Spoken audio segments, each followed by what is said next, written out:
Oke, selamat pagi Bapak Ibu. Pagi. Pagi. Pagi. Oke, dari Pagi, Pak Guru. pagi semuanya. Ya, dari studio di Ciledug kita kembali ke studio di Jalan Hemat. Ya, kita akan sama-sama belajar firman Tuhan hari ini. Masih tema yang sama, I declare war. Jadi hari ini saya percaya secara universal kita sedang menghadapi sebuah peperangan yang besar. Seluruh dunia hari ini sedang menghadapi peperangan yang besar, yaitu lawan kita adalah COVID-19. Begitu banyaknya, 1,5 tahun lebih, dunia sedang mengalami peperangan yang sangat-sangat mengerikan, sudah banyak memakan korban nyawa melayang, belum lagi kesukaran-kesukaran hidup yang dihadapi oleh manusia dalam peperangan ini. Yang kedua, secara khusus, mungkin kita saat ini sedang menghadapi dengan peperangan juga. Kita belajar 2 minggu yang lalu tentang pikiran, kemudian tentang lidah, tentang perkataan. Dan minggu ini kita akan belajar tentang sampah dan residu kehidupan. Sadar atau tidak sadar, dalam setiap aspek hidup kita, saat kita melayani, saat kita kerja, saat kita berinteraksi dengan orang, saat kita rapat atau meeting dalam sebuah acara, selalu ujung-ujungnya itu pasti ada yang tidak puas, kecewa, sakit hati. Itu sebabnya saya ambil judul hari ini, sampah dan residu kehidupan. Kadang-kadang kita nggak kita nggak sadar. Ternyata ada banyak tumpukan sampah di dalam hidup kita. Ada banyak residu-residu kehidupan yang kita tahu pada akhirnya itu akan menghambat kerohanian kita. Itu akan menjadi faktor penyumbat berkat-berkat yang ingin Tuhan alirkan dalam hidup kita. Itu tersumbat. Kenapa? Karena tanpa kita sadari ada banyak sampah dan residu-residu kehidupan. Saya mau sedikit mereview khotbah beberapa waktu yang lalu. Nah, ini ada sebuah power statement yang seringkali saya dengungkan, mungkin Bapak Ibu sudah hafal, atau mungkin ada sebagian yang masih lupa-lupa ingat. Kira-kira statement ini berkata seperti ini. Hati-hati dengan pikiranmu, karena pikiranmu akan menjadi perkataanmu. Hati-hati dengan perkataanmu, karena perkataanmu akan menjadi perbuatanmu. Hati-hati dengan perbuatanmu, karena perbuatanmu akan menjadi kebiasaanmu. Hati-hati dengan kebiasaanmu, karena kebiasaanmu akan menjadi karaktermu. Hati-hati dengan karaktermu, karena karaktermu menentukan masa depan. Pikiran, perkataan, perbuatan, kebiasaan, karakter, dan masa depan ini sesuatu yang sangat terkoneksi dengan erat. Semua dimulai dari pikiran. Kemarin kita belajar pikiran itu sumber kehidupan. Kalau kita menang di pikiran kita, yang notabene menjadi medan peperangan kita setiap hari, kita menang di pikiran kita. Ini langkah awal nanti pasti kita akan memiliki perkataan-perkataan yang baik, perkataan-perkataan yang membangun, perkataan-perkataan yang memberkati. Dan kalau kita menang di perkataan, kita akan menciptakan sebuah perbuatan-perbuatan yang baik. Dan perbuatan itu akan menjadi kebiasaan. Dan kebiasaan memunculkan karakter-karakter yang baru. Dan tentunya karakter Kristus. Dan karakter inilah yang akan menentukan masa depan kita. Saya berharap setiap kita orang percaya memiliki masa depan yang indah, masa depan yang cemerlang, masa depan yang luar biasa. Kenapa? Bukan hanya berhubungan dengan jabatan kita baik, gaji kita baik, pangkat kita baik, tapi masa depan di sini bicara tentang kekekalan. Bicara sesuatu yang abadi. Dan itu mungkin akan menjadi target kita semua, memiliki masa depan dalam keabadian. Jadi, saya mau mereview sedikit pikiran, itu memegang peran yang penting. Dan hari ini kita akan belajar dari sisi yang lain, kebiasaan atau yang kita sebut dengan residu. Kita akan belajar sama-sama. Nah, I declare war yang kita pelajari kemarin, di dalam Filipi 4 ayat dan 8 berkata demikian. Jadi akhirnya saudara-saudaraku, semua yang benar, semua yang mulia, semua yang adil, semua yang manis, semua yang sedap didengar, semua yang disebut kebajikan dan patut dipuji, pikirkanlah itu.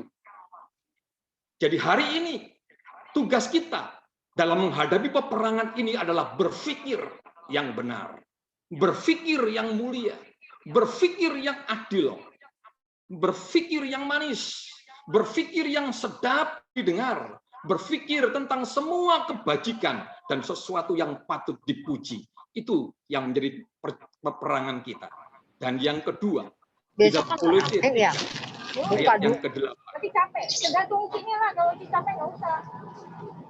Tetapi sekarang, buanglah semuanya ini, yaitu marah, geram, kejahatan, fitnah, dan kata-kata kotor yang keluar dari mulutmu. Ini yang kita nyatakan untuk perang. Kalau hidup kita benar-benar mau bertumbuh menjadi serupa dan segambar dengan Kristus, maka pikiran kita, lidah kita, perkataan kita, itu harus mencerminkan gambaran dari Kristus sendiri. Ini yang kita pelajari beberapa waktu yang lalu. Dan ayat kita hari ini, kita sama-sama buka di dalam Yesaya 57 ayat yang ke-20. Yesaya 57 ayat yang ke-20, demikian firman Allah. Tetapi orang-orang fasik adalah seperti laut yang berombak-ombak, sebab tidak dapat tenang, dan arusnya menimbulkan sampah dan lumpur. Siapakah yang dimaksud dengan orang-orang fasik? Pemazmur pasal yang 1 berkata, orang fasik itu berjalan menurut nasihat-nasihatnya. Orang fasik itu berdiri di jalan orang-orang berdosa. Orang fasik itu duduk dalam kumpulan pencemooh. Yang saya sampaikan tadi, orang fasik juga adalah orang-orang yang tidak memilikikan kebenaran. Orang-orang yang tidak mulia. Orang-orang yang tidak berperilaku adil. Orang-orang yang tidak berperilaku manis. Orang-orang yang kata-katanya tidak sedap didengar. Orang-orang yang suka marah. Orang-orang yang geram. Orang-orang yang cinta kejahatan. Orang-orang yang penuh dengan fitnah. Dan kata-katanya penuh dengan kotor dan sumpah serapah. Itu orang-orang fasik. Dan firman Tuhan berkata, orang-orang fasik itu seperti laut yang berombak-ombak. dan tidak ada ketenangan. Saya teringat akan satu lagu anak-anak zaman dulu yang dinyanyikan oleh Yosua. Kira-kira lagunya seperti ini. Diobok-obok, airnya diobok-obok. Banyak ikan yang kecil pada mabok. Nah, kira-kira seperti itu. Saya lupa-lupa ingat. Ya, saya lupa-lupa ingat. Tapi intinya, ketika ada seseorang yang mengobok-obok sebuah air yang tenang, maka apa yang terjadi? Maka akan memunculkan yang namanya riak. Akan memunculkan yang namanya gelombang. Semakin diobok-obok, maka gelombang itu semakin besar. Dan akibatnya muncul arus. Akibatnya adalah lumpur, sampah, kotoran-kotoran yang ada di dasar air itu. Yang tadinya sudah mengendap air jernih, sekarang airnya menjadi keruh. Airnya menjadi kotor. Kenapa? Karena sampah-sampah itu, lumpur-lumpur itu, semua keluar karena ada ombak, karena ada arus. Yesaya mengibaratkan orang-orang yang tidak tenang hidupnya, itu seperti ombak, seperti arus yang menimbulkan sampah dan lumpur. Yesaya 30 ayat 15 berkata demikian. Dengan bertobat dan tinggal diam, aku akan diselamatkan. Dalam tinggal tenang dan percaya terletak kekuatanku. Hari ini, peperangan apa yang sedang kita hadapi? Yesaya berkata, hendaklah engkau tenang. Tenang artinya apa? Yesaya berkata, hendaklah engkau tenang dan percaya, karena disitulah letak kekuatan. Hari ini dalam menghadapi peperangan-peperangan baik terhadap pandemi maupun terhadap peperangan-peperangan pikiran kita, perkataan kita, khusus yang sedang dihadapi oleh Bapak Ibu, saya nggak tahu. Tentu banyak menguras energi kita. Menguras pikiran kita, membuat kita stres, kita depresi. Tapi sungguh ayat ini memberikan sebuah kenyamanan dan kelegaan karena firman Tuhan berkata, dalam tinggal tenang dan percaya terletak kekuatan. Amin. Hari ini Tuhan sedang memberikan sebuah pernyataan yang sangat luar biasa. Ayo tenang. Ayo diam di dalam hadirat Tuhan. Tenang dan diam. Kalau kita baca di Keluaran, firman Tuhan berkata, Tuhan akan berperang ganti kamu, dan kamu akan diam saja. Diam tidak berarti kita ongkang-ongkang kaki. Dalam konteks ini, diam dan tinggal tenang artinya kehidupan kita, masalah kita, pergumulan kita letakkan di hadapan Tuhan. Kita percayakan di hadapan Tuhan. Dan kita belajar untuk mempercayai Tuhan, sehingga Tuhan berkata, aku akan berperang ganti kamu. Kita hanya tenang. Kita hanya berdoa dan ada Tuhan yang luar biasa. Saya teringat akan sebuah film Kung Fu Master. Itu Jackie Chan, kalau nggak salah, itu pernah perang, sedang berantem sambil membawa anaknya. Papanya mati-matian perang lawan musuhnya yang hebat, anak yang digendongnya itu nyantai aja. Sambil makan bakpo, bayangin Bapak Ibu. Nyantai sambil makan bakpo, bapaknya perang mati-matian, dia nyantai nikmati bakpo yang ada di tangannya. Nah sebenarnya Tuhan itu ingin kita itu seperti itu. Kenapa? Anak itu mempercayai bapaknya. Kita yang hari ini sedang mengalami peperangan apapun bentuknya, kita sedang mempercayai Bapak kita. Bapak kita itu hebat. Dia kekuatan kita, dia perisai kita. Dia pasti akan menjaga dan memproteksi hidup kita. Amin. Amin. Haleluya. Amin. Ini yang harus dimunculkan dalam kehidupan kita. Kita tenang saja. Walaupun mungkin kabar-kabar hari itu sangat menakutkan. Dan faktanya di depan kita itu ada banyak korban. Bahkan mungkin ada anggota-anggota keluarga kita yang ngalamin. Tapi saya yakin dan percaya Tuhan yang menjadi kekuatan kita sampai hari ini. Dia akan menyatakan Allah Immanuel itu tidak pernah akan meninggalkan kehidupan kita. Kita lanjutkan. Nah, ini kita akan bicara tentang sampah atau residu. Ternyata ketika saya pelajari sampah, setahu saya itu ada 3 jenis sampah.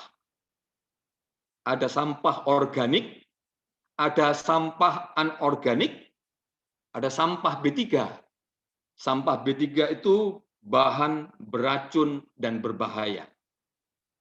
Sampah organik itu contohnya apa? Sisa makanan, sisa sayur, sisa buah, daun-daun. Nah, itu gampang lapuk di dalam tanah. Ya, berguna menjadi humus, berguna menjadi pupuk bagi tumbuh-tumbuhan.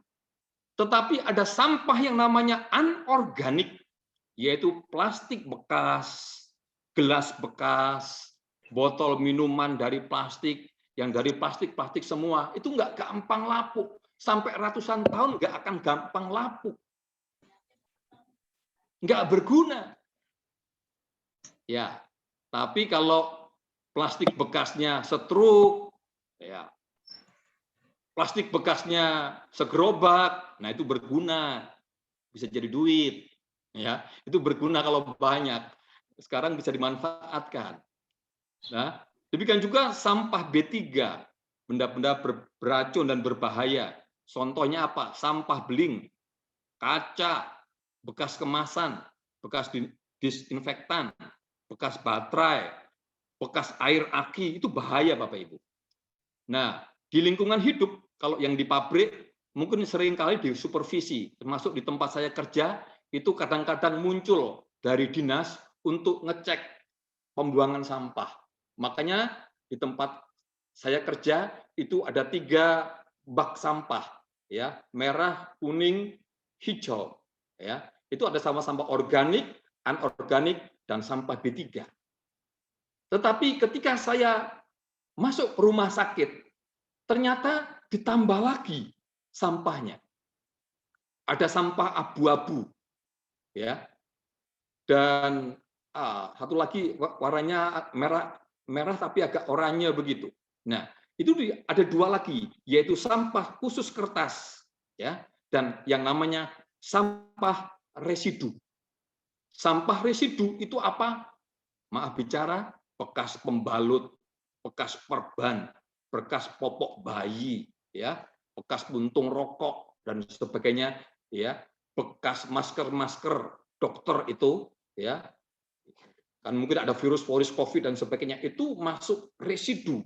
Jadi ada lembaga lain yang menangani sampah ini, tidak boleh dibuang sembarangan.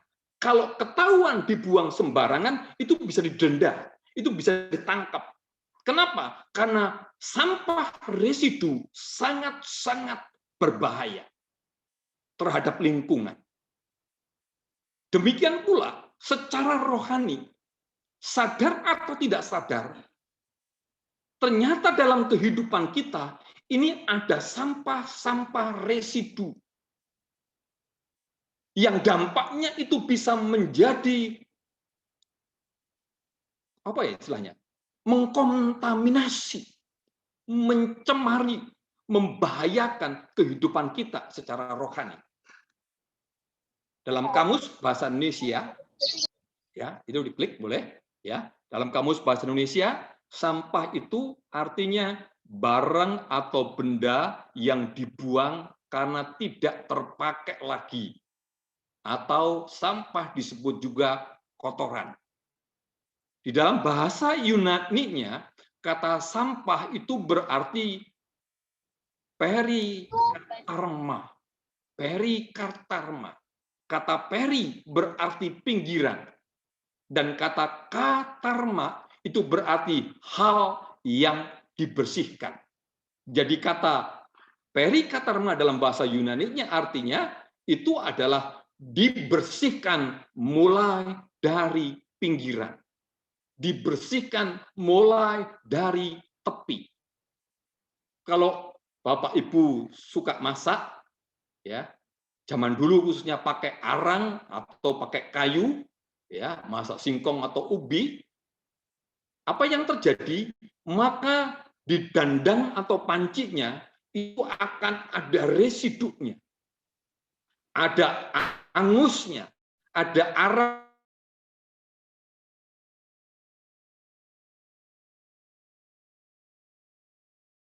ada keraknya. Nah, kerak itu residu hasil dari sebuah proses. Kalau tidak hati-hati, Bapak Ibu, dalam kehidupan kita sehari-hari, dalam kita melakukan aktivitas dan kegiatan, seringkali ada efek-efek yang namanya residu. Itu tanpa sadar, itu terbawa dalam hidup kita. Makanya kita harus waspada. Kita harus hati-hati terhadap sampah jenis ini. Yang namanya residu jenis ini. Hati-hati, ini sangat berbahaya. Saya 2 minggu sekali atau seminggu sekali suka bersih-bersih. Kamar saya itu dekat dapur. Setiap hari ada proses memasak. Mungkin yang biasa dibersihkan, panci, dandang, semua dibersihkan, kompor dibersihkan. Kenapa? Ada plek-plek minyak di situ. Tapi seringkali saya terpana juga. Ternyata pintu kamar saya dan AC, kalau saya bersihkan, di situ akan ada seperti cairan, oli, lengket. Nah, dari mana itu asalnya? Di pintu saya ada seperti cairan, lengket. Dari mana asalnya? Itu asalnya adalah dari sebuah proses memasak. Yang terus-menerus, tetapi akhirnya berimbas. Ada dampaknya, bisa menempel ke bagian-bagian barang yang lain yang mungkin jauh dari proses masak itu. Itu pun boleh dinamakan sebagai sampah atau residu. Jadi harus dibersihkan.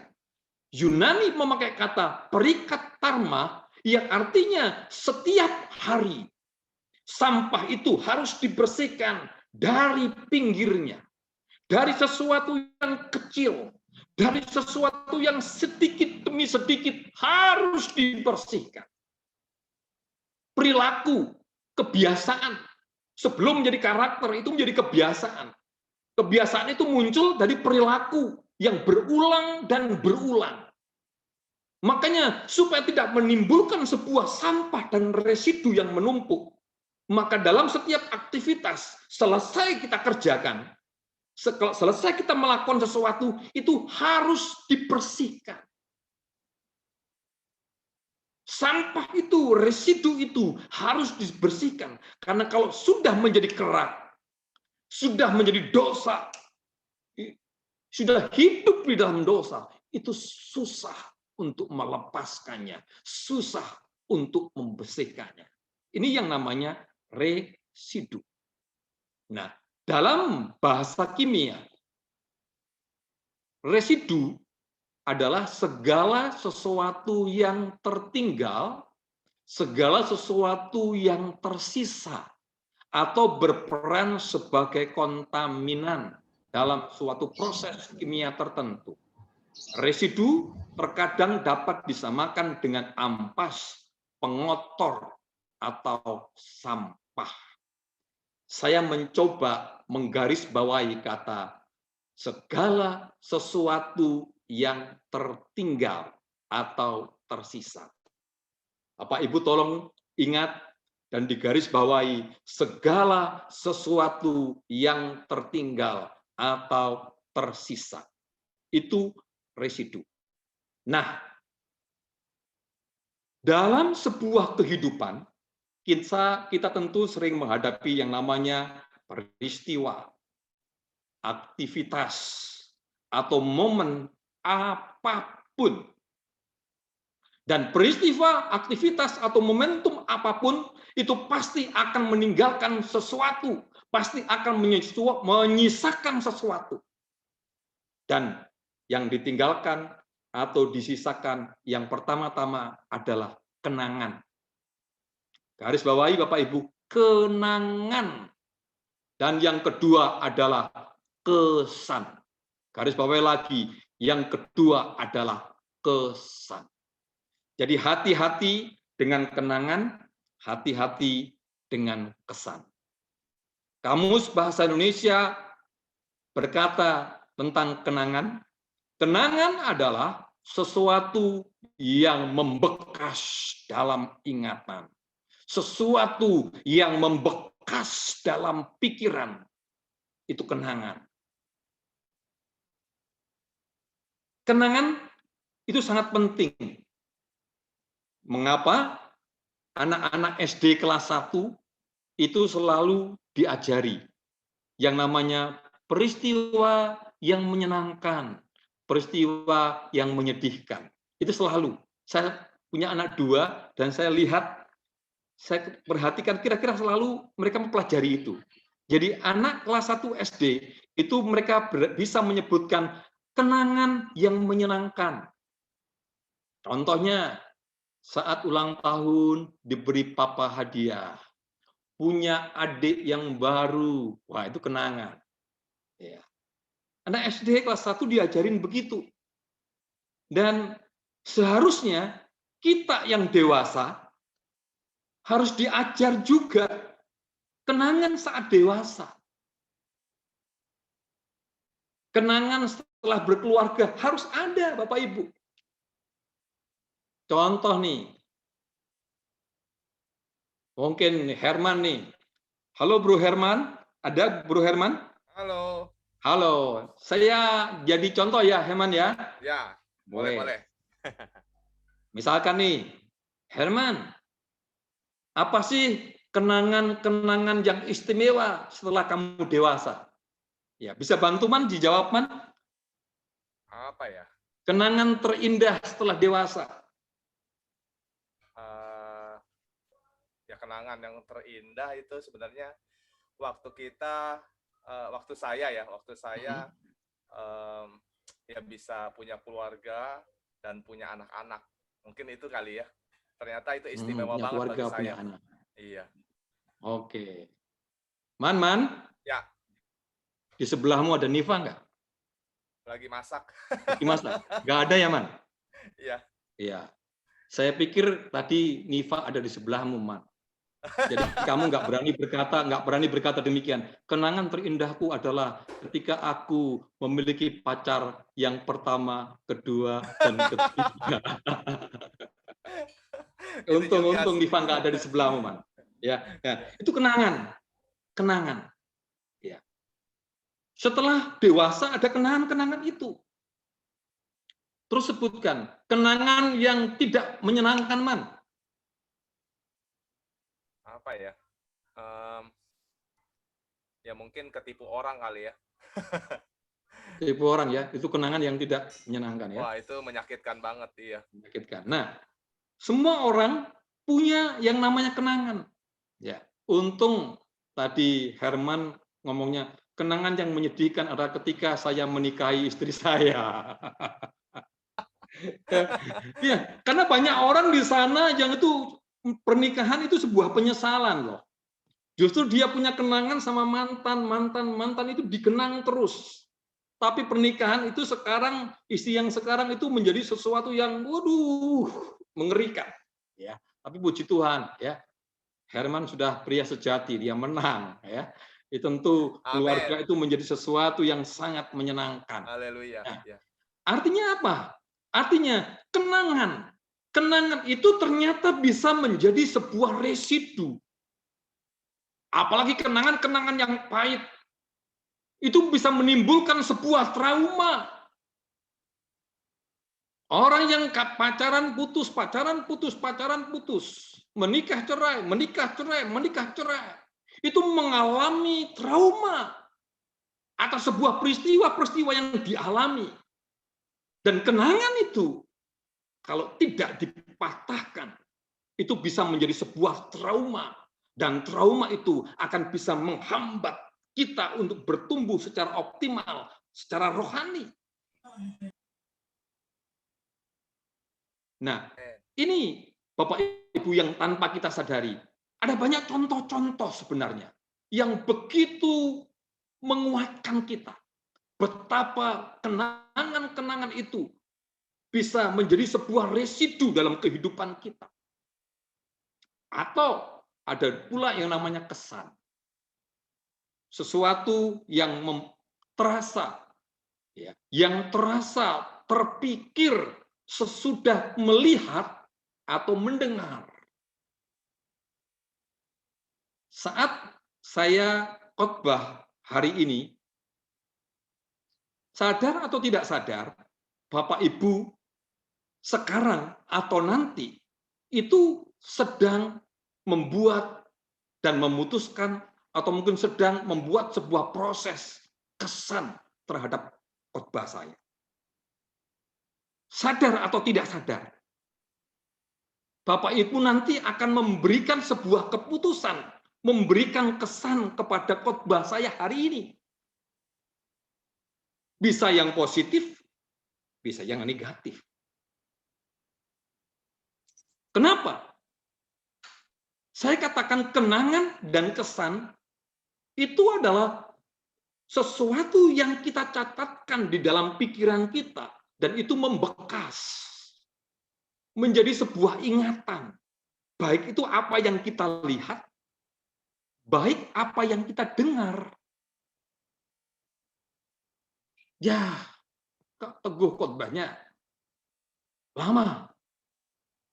Ya, biasanya memang lama, Bapak Ibu. Biasanya kalau khotbah di gereja saya itu minimal 1 jam. Tapi hari ini karena kita khotbah secara online, nggak sejam Bapak Ibu, minimal 2 jam. Haleluya. Karena Bapak Ibu nggak akan kemana-mana. Jadi nggak ada alasan mau ketemu si A, ketemu si B. Kita sekarang sedang berada di rumah saja, nggak boleh ketemu sama siapa-siapa. Jadi nggak ada alasan kalau hari ini saya khotbah 2 jam. Silakan Bapak Ibu nanti membuat kesan, bosen nih kayak apa. Karena itu pasti terjadi. Tapi yang bisa dan membuat hidup kita menjadi residu adalah kenangan apa yang Bapak Ibu ambil. Kesan apa yang Bapak Ibu ambil. Karena kenangan yang salah ambil, kesan yang Bapak Ibu salah ambil, itu akan membuat menjadi residu. Dan itu bisa membuat dosa.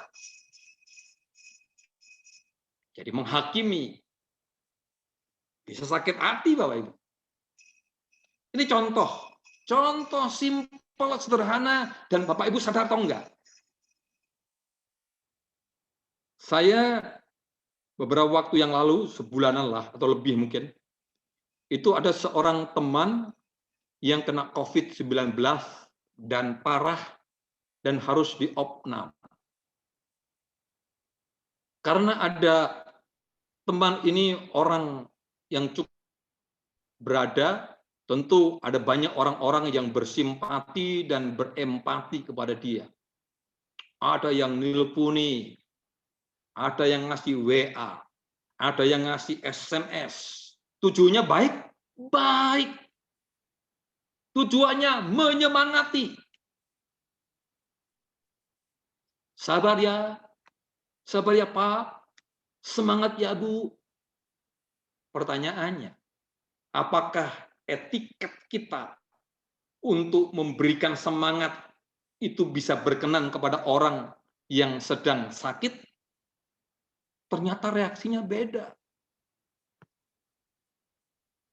Dia sebel.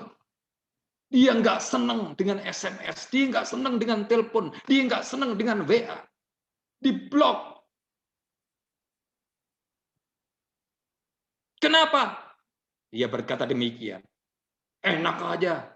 Semangat, semangat, semangat. Dia ya gak ngalami. Ini sudah sesek nih. Sudah ngos-ngosan nih.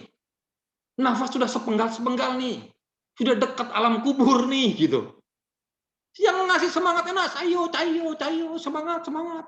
Kamu bisa, kamu bisa. Ya kan? Ini kenyataan. Dan waktu ini saya agak terbuka sedikit, nggak apa-apa, ya, supaya Bapak Ibu terang benderang dan ngerti. Waktu itu saya sakit seperti itu, ya. Maaf ini saya ngomong belak-belakan. Saya berharap tidak ada yang tersinggung, khususnya komsel saya nggak ada yang tersinggung, ya. Semua kita sudah dewasa di sini. Di komsel saya ada yang menyemangati, waduh, bagus, bagus. Tapi ada satu ya yang nanya terus, kenapa masuk rumah sakit? Kenapa masuk rumah sakit? Itu tanya terus, kenapa masuk rumah sakit? Kenapa masuk rumah sakit? Dan apa yang terjadi? Istri saya yang sudah sakit, itu senewan Bapak Ibu. Sampai akhirnya dia balas. Jadi sebuah empati, sebuah simpati yang diberikan, kadang-kadang itu menimbulkan sebuah residu, menimbulkan sebuah resistensi. Makanya kadang-kadang ketika kita memberikan pernyataan untuk empati, kita berdiam saja itu kadang-kadang lebih penting. Kita datang ke rumah duka, ke rumah sakit, menghibur orang yang kedukaan, menghibur orang yang sakit ke rumah sakit. Itu kadang-kadang dengan kita datang, diam saja, nepok-nepok dia. Itu kadang-kadang lebih bermakna daripada semangat ya. Tuhan tolong. Kadang-kadang begitu. Karena ada orang-orang tertentu yang kadang sensitif. Apalagi kalau menyemangatinya sambil cerita. Waduh, kamu sesek ya? Nafasnya ngos-ngosan ya? Iya, betul. Aduh, hati-hati. Tetangga gue kemarin dua sama kayak kamu. Mati loh. Tetangga gue mati. Persis, ngos-ngosan kayak kamu. Bayangkan Bapak Ibu. Kita nggak sadar. Nggak sadar kita. Tapi tujuan yang awalnya baik, bersimpati, berempati, tetapi bisa menimbulkan sebuah kesan. Itu kata-kata yang keluar bukan menjadi kata-kata yang menghibur dan menguatkan lagi. Itu kata-kata yang menakutkan. Dan besok orang yang disemangati tadi, yang diceritain tadi, itu bisa aja mati beneran. Matinya bukan karena COVID itu, tapi kata-kata tadi. Temanku mati semua loh, kayak kamu begitu, hati-hati loh. Dia mikir Bapak Ibu. Makanya hati-hati. Perkataan kita itu bisa menyisakan kenangan bagus. Tapi menjadi kenangan, bisa menjadi kenangan yang buruk. Juga akan menjadi kesan yang baik, tapi juga menjadi kesan yang buruk. Residu, orang bisa kepahitan. Padahal dimulainya dengan hal-hal yang baik. Jadi musuhan, jadi berantem, dimulai dari hal-hal yang baik. Banyak contohnya residu ini Bapak Ibu. Kalau Bapak Ibu ikut ibadah, tujuannya untuk ibadah apa sih? Ketemu sama Tuhan, menikmati hadirat Tuhan, menikmati baitnya, menikmati firman-Nya. Tapi ketika Bapak Ibu masuk dalam ibadah, mata Bapak Ibu melihat sesuatu, telinga Bapak Ibu mendengar sesuatu, musik yang fals, pujian yang fals, khotbah yang nggak bagus, dekorasi yang nggak indah, muncul kesan, ya jauh-jauh datang ke gereja, perjalanan setengah jam, Datang ke gereja gini doang, falas. Nggak dapat apa-apa. Padahal Anda sedang ibadah. Anda sedang mendapatkan impartasi rohani. Tapi Anda salah merespon dan salah mengambil keputusan untuk menciptakan sebuah kesan. Jadi kesannya ibadahnya nggak ada apa-apa. Anda nggak menikmati apa-apa. Aku nggak dapat apa-apa. Ini banyak orang yang salah kaprah. Nggak heran. Pikiran-pikiran seperti ini sedikit-sedikit masuk. Kita simpan dalam pikiran kita simpan di hati kita, sedikit, lama-lama itu menjadi sebuah bongkahan residu, onggokan sampah yang menyumbat kehidupan kita. Yang harusnya kita bertumbuh, sudah naik level, sudah menjadi pelayan, grade yang apa, pelayan yang lebih, tapi masih berkutat di situ, Kita senior. Tetapi karena ada residu yang numpuk, iman kita menjadi kerdil. Maaf bicara, kita terlihat menarik, tapi sebenarnya kita hanya bonsai. Bapak Ibu tahu bonsai? Bonsai itu nggak bisa besar, tapi menarik. Dan banyak orang suka. Pertanyaannya, kita itu kepingin disukai oleh banyak orang, atau kita ingin disukai oleh Tuhan? Kalau Bapak Ibu ingin disukai oleh banyak orang, jadilah orang Kristen yang bonsai. Tapi kalau disukai oleh Tuhan, jadilah orang Kristen yang bertumbuh dewasa. Orang Kristen yang punya otoritas. Orang Kristen yang bertumbuh 30, 60, dan 100 kali ganda. Berdampak. Itu Tuhan akan disukakan. Itu sebabnya tema kita, I declare war. Itu bicara tentang hari ini aku mau deklarasikan. Bukan hanya pikiran-pikiranku yang harus aku kalahkan. Bukan hanya perkataan-perkataanmu yang aku kalahkan. Tapi residu sampah-sampah yang menumpuk dalam hidupku. Yang sampai hari ini aku menjadi kerdil. Aku nggak bisa bertumbuh. Aku nggak bisa maksimal. Itu nggak kelihatan. Kelihatannya aktivitas rohani terus berjalan. Tapi kita nggak bisa mekar, nggak bisa bertumbuh. Kenapa? Ini orang seringkali lupakan. Residu sampah di dalam pikiran kita. Residu di dalam kehidupan kita. Sederhana. Residu itu bisa saja kenangan. Residu itu bisa saja kesan-kesan yang selalu muncul. Kenapa? Kita ini kecenderungannya setiap melihat dan mendengar sesuatu, pasti kita akan membuat sebuah kesan. Dan kalau Bapak Ibu salah memutuskan kesan, itu berdampak Bapak Ibu akan kepahitan. Bapak Ibu akan berdampak kepada sakit hati. Dan ini ngeri secara rohani, Bapak.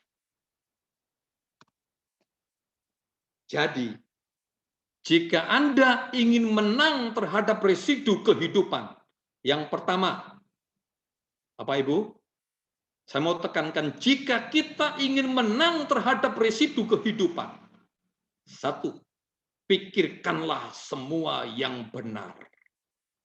Pikirkanlah semua yang mulia. Pikirkanlah semua yang adil. Pikirkanlah semua yang manis. Dan ngomong-ngomong tentang manis, Bapak Ibu, saya bersyukur saya ini di kantor termasuk orang termanis kedua, Bapak Ibu. Bapak Ibu ngerti maksud saya? Saya ini termasuk orang termanis yang kedua. Kenapa? Karena gula darah karyawan di Signa, saya itu orang kedua yang paling tinggi. Gula darah tinggi berarti saya manis, Bapak Ibu. Karena glukosanya tinggi. Jadi ada satu teman yang gula darahnya sampai 400, saya kemarin itu 239. Itu gula darah puasa. Puasa saja saya 239. Gimana nggak manis banget saya. Tapi ketika saya mau vaksin, Saya belajar, Bapak Ibu. Saya nggak hanya termanung terhadap glukosa. Orang ngomong saya itu sudah masuk ke diabetes mellitus, DM, saya punya penyakit. Dan kalau saya ngomong ke orang-orang atau bos saya ngomong itu keturunan, habis saya dimarahin. Jangan jadi alasan itu keturunan. Ya. Itu bukan keturunan, ya. Itu karena pola makan kamu. Saya dimarahin, Bapak. Dan benar, saya itu declare, saya pun mulai berperang terhadap diabetes saya, Bapak Ibu. Saya nggak hanya menyatakan aku perang terhadap diabetes, aku perang terhadap diabetes, enggak. Saya berdoa. Saya declare. Saya pegang janji Tuhan, saya pegang janji Tuhan. Tapi nggak cukup sampai di situ. Apa yang menjadi bagian Tuhan, Tuhan akan kerjakan. Tapi apa yang menjadi bagian saya lakukan. Hari ini, saya nimbang terakhir, malam kemarin, itu sudah turun hampir 3 kilo. Udah kelihatan mungkin, jadi agak ada kurus, agak rempeng. Tetapi dari gerakan saya, energi saya, kayaknya enteng, Bapak Ibu. Dan saya ngecek kemarin itu sudah normal. Normal. Kenapa? Karena saya berjuang. Saya hanya tidak mendeklar doang. Tapi saya bertindak. Untuk menang, saya bertindak. Dan itu nggak gampang. Bapak Ibu bayangin. Saya itu kalau makan apapun, itu selalu nasinya banyak. Makan daging, kalau nggak ada nasi, nggak bisa masuk. Makan daging atau empal harus pakai nasi. Makan apapun yang mengandung protein harus pakai nasi. Dan sekarang saya harus perang untuk nggak makan nasi. Bapak Ibu bayangkan, makan sayur asem pakai roti gandum. Itu jaka sembung naik ojek. Nggak nyambung. Dan nggak masuk sebenarnya. Awalnya saya muak, muntah. Nasi makan gandum sehari bisa 2 kali saya. Gandum pakai sayur asem, gandum plus lodeh. Itu nggak ada tuh di orang-orang Eropa, nggak ada namanya pakai roti pakai sayur lodeh, roti pakai sayur asem, roti pakai sayur bening, nggak ada. Saya coba praktekkan makan. Mau roti sama mau telur kayak, mau tempe tahu, mau ayam kayak, roti masuk saja. Dan hari ini saya banyakin tuh makan sayur sama buah. Jadi saya kurangi nasi, buahnya saya tambah, sayurnya saya tambah, proteinnya saya tambah, saya minum vitamin, apalagi saya olahraga, setiap hari saya olahraga. Biasanya kalau beli makanan ke Tanjung Duren, ke Taman Ratu, saya naik motor. Sekarang saya naik sepeda. Lumayan, ngos-ngosan. Dari karya Taman Ratu Tanjung Duren Grogol hemat. Lumayan Bapak Ibu. Itu perjuangan. Dan saya percaya, orang yang namanya perang itu penuh perjuangan. Nggak ada. Perang terhadap makanan, karena kita penyakitan, pantangan itu. Terus nggak mau, aku kan sayang makanan ini. Nggak boleh. Itu bukan perang, itu berkencan. Itu namanya indehoy. Bahasa Belandanya indehoy, kencan. Ya nggak bisa. Kalau mau menang dalam peperangan, ya harus berperang. Jadi yang pertama, pikirkan semua yang benar, yang mulia, yang adil, yang manis, yang sedap didengar, dan semua yang disebut kebajikan dan patut dipuji, pikirkan. Amin. Akan mengalami kemenangan terhadap residu kehidupan. Yang kedua, berdamailah dengan masa lalumu. Kalau mungkin Bapak Ibu hari ini masih belum move on, nggak bisa lepas dari masa lalu, ada kenangan-kenangan terindah, ada kenangan-kenangan yang sangat menyedihkan. Anda trauma hari ini, ketraumaanmu tidak akan membuat engkau bergerak tepat untuk melaju. Kenapa? Karena kalau kita tidak berdamai dengan masa lalu kita itu akan mengikat kita. Akan menjadi beban bagi kita. Hari ini kita sedang berperang di masa sekarang, di masa kini. Dan mempersiapkan masa depan nanti. Kalau kita masih berperang dengan masa lalu nggak menang-menang, hari ini pun kita nggak akan menang. Jangan mimpi kita akan mendapatkan masa depan yang baik. Jadi yang kedua, berdamai dengan masa lalu Anda dan fokuslah dengan apa yang ada di hadapan Anda. Fokus. Anda akan menikmati kemenangan. Yang ketiga, ini ayat yang terakhir Bapak Ibu. Nggak sampai 2 jam. Ya. Ayat yang terakhir. Setiap kali apabila hari-hari pesta telah berlalu, Ayub memanggil mereka dan menguduskan mereka. Keesokan harinya, pagi-pagi, bangunlah Ayub, lalu mempersembahkan korban bakaran. Sebanyak jumlah mereka sekalian. Sebab pikirnya, mungkin anak-anakku sudah berbuat dosa dan telah mengutuki Allah di dalam hati.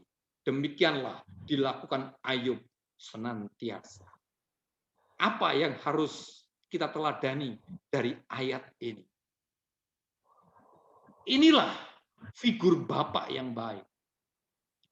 Dan saya berharap Bapak, Ibu, semua teman-teman semua hari ini belajarlah menjadi seperti Ayub.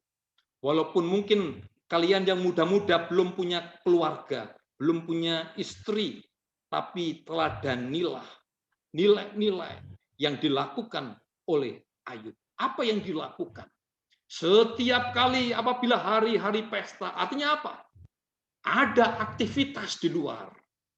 Ada kegiatan anak-anaknya di luar sana yang bapaknya tidak pernah tahu. Tapi Ayub selalu mengumpulkan anak-anaknya, memanggil anak-anaknya, kemudian dia menguduskannya. Karena Ayub berkata, mungkin, pakai kata mungkin, artinya belum tentu anaknya itu nggak baik.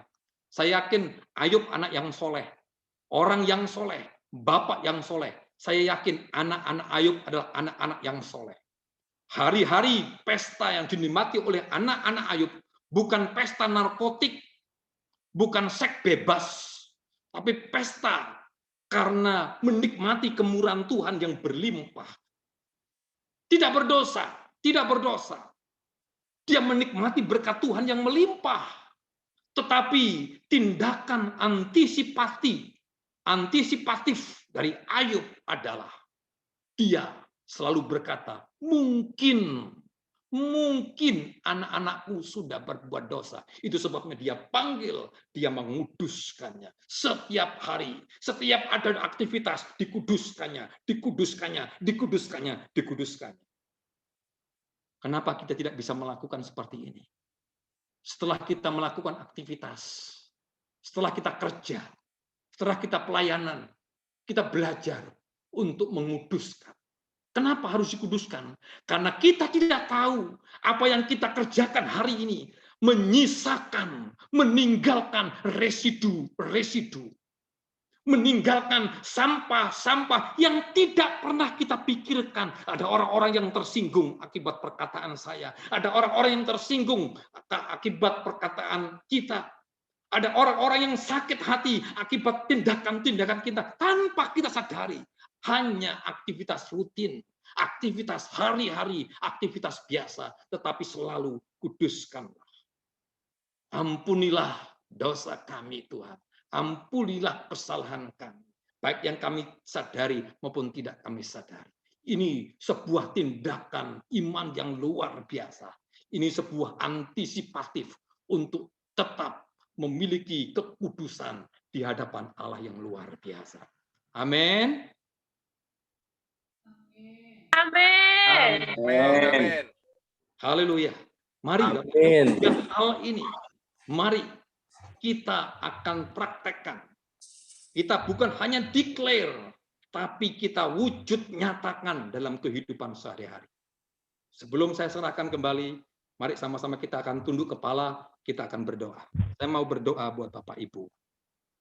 Haleluya. Haleluya. Bapa kami di dalam surga, hari ini aku menyatakan perang terhadap pikiranku, Tuhan. Menyatakan perang terhadap semua yang tidak benar. Semua yang tidak mulia. Semua yang tidak adil. Semua yang tidak manis. Dan semua yang tidak sedap didengar. Dan semua hal yang berbentuk kejahatan. Dan hal-hal yang tidak terpuji. Hari ini aku menyatakan perang terhadap amarah, kegeraman, fitnah, kejahatan, dan kata-kata kotor yang keluar dari mulutku. Aku juga menyatakan perang terhadap residu-residu dan sampah-sampah yang muncul akibat peristiwa-peristiwa yang menyakitkan. Peristiwa-peristiwa yang terlihat rohani. Peristiwa-peristiwa yang menyenangkan, yang seringkali menyisakan kenangan-kenangan yang buruk, yang membuat kami trauma. Peristiwa-peristiwa yang membanggakan, yang membuat kami sombong. Peristiwa-peristiwa masa lalu yang membuat kami terikat dengan kenangan dan tidak bisa menerobos apapun di masa kini. Apalagi menatap masa depan. Sehingga residu-residu itu akan menjerat dan membelenggu kami sehingga kami bertumbuh kerdil. Kami mengalami stagnasi rohani, hidup dalam tempurung, dan yang menyebabkan kami tidak dapat menyelami kedalaman kasih-Mu dan ketidakmampuan kami menikmati kedewasaan penuh untuk menjadi imago Dei-Mu. Kuduskanlah pikiran kami, Tuhan. Kuduskanlah perkataanku dan selalu berjagalah di depan pintu bibirku. Kuduskanlah semua yang aku lakukan. Pelayananku, pekerjaanku, rumah tanggaku, kebiasaanku, dan seluruh aspek kehidupanku. Terima kasih Tuhan. Kami menang dalam peperangan ini karena Engkaulah gunung, batu, dan perisai kami. Di dalam nama Tuhan Yesus, semua yang percaya berkata, amin. Tuhan Yesus memberkati. Saya serahkan kembali ke tim WL yang ada di Ciledug. Silakan. Terima kasih Kak Teguh. Luar biasa hari ini khotbahnya. Yuk kita mau sama-sama masuk dalam hadirat Tuhan. Saya mengajak Bapak Ibu kita mau sama-sama menyembah Tuhan. Terus memegangku dengan tangan kanan. Yesus memberiku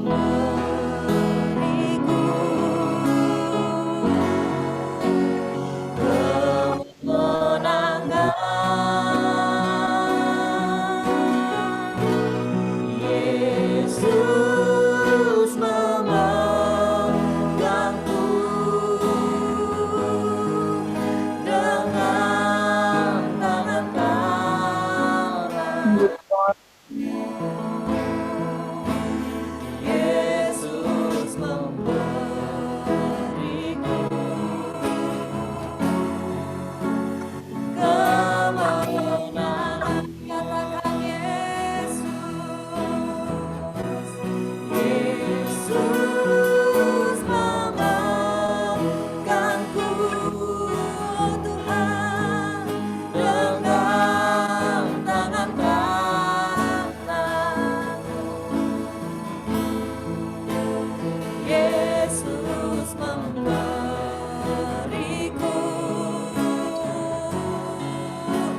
percaya Tuhan Kau memberikan setiap kami kemenangan.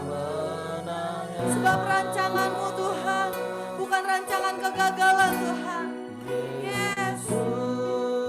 Rancangan-Mu adalah rancangan damai sejahtera Tuhan. Mengalir Tuhan, penuhi hati kami Tuhan. Yesus memberiku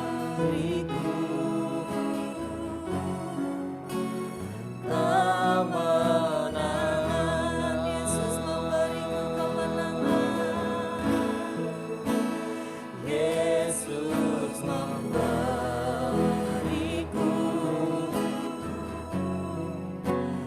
kemenangan. Sekali lagi katakan dengan iman, Yesus memberi kemenangan. Yesus memberiku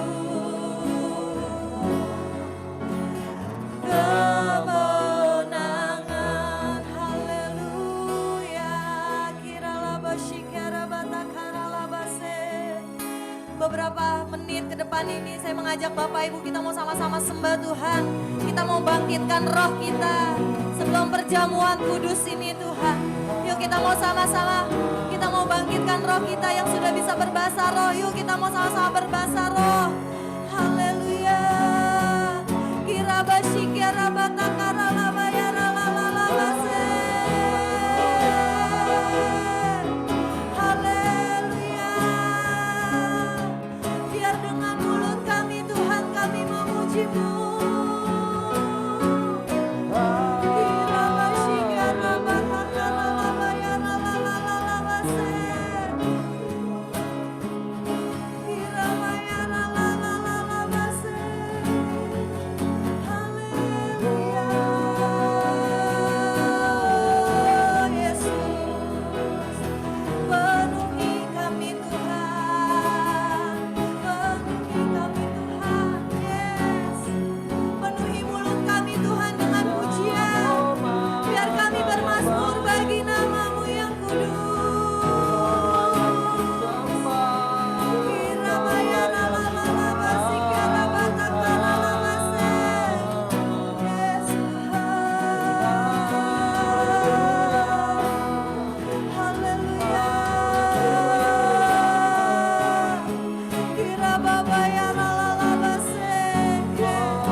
Saudara, kita akan masuk dalam perjamuan kudus. Mari kita angkat roti yang adalah tubuh Kristus.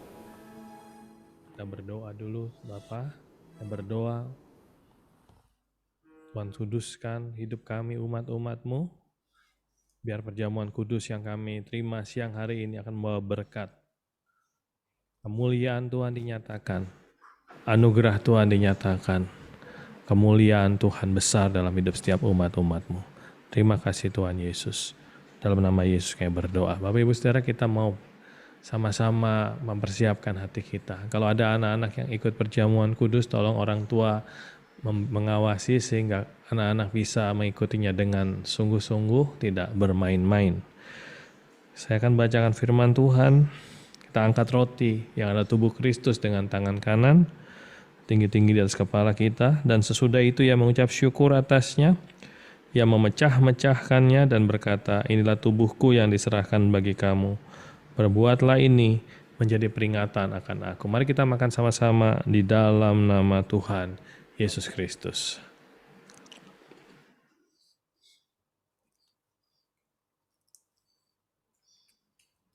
Terima kasih Tuhan.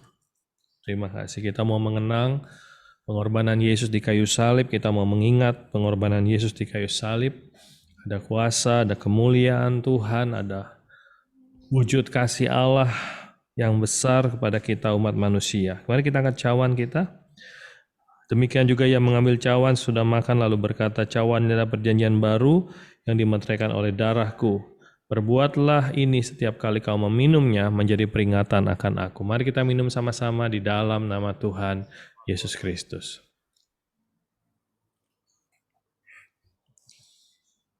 Terima kasih Tuhan. Terima kasih Tuhan. Mari kita angkat tangan kita sembah Tuhan. Terima kasih Tuhan. Silakan tim PAW menaikkan sebuah pujian. Terima kasih Tuhan. Terima kasih Tuhan. Terima kasih Tuhan.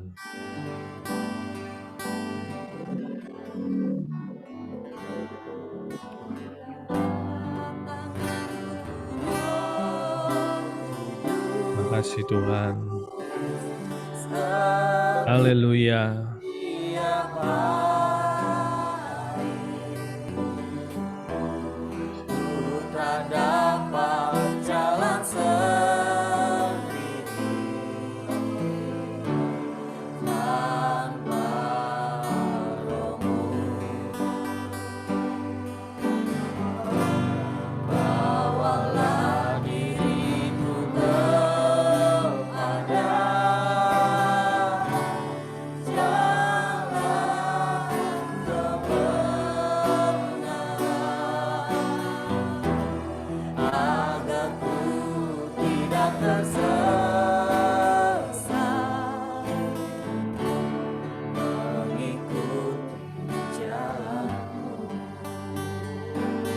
Peganglah tanganku, Roh Kudus.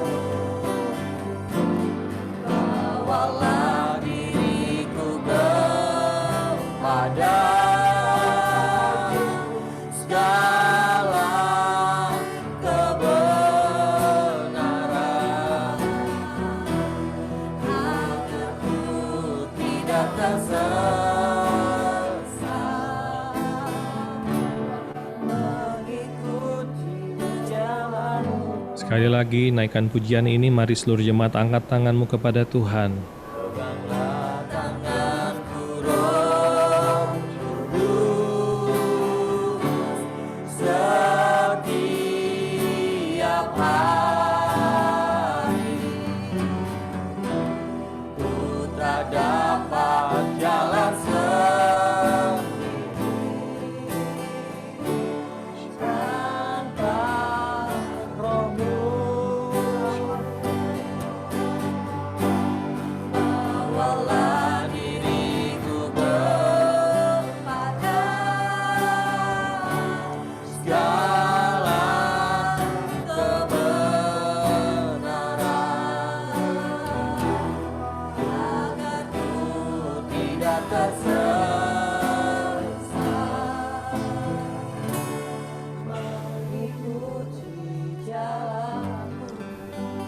Terima kasih Bapa di surga, berkati setiap umat-umat-Mu. Siang hari ini Allah Roh Kudus tetap memegang tangan setiap umat-umat-Mu.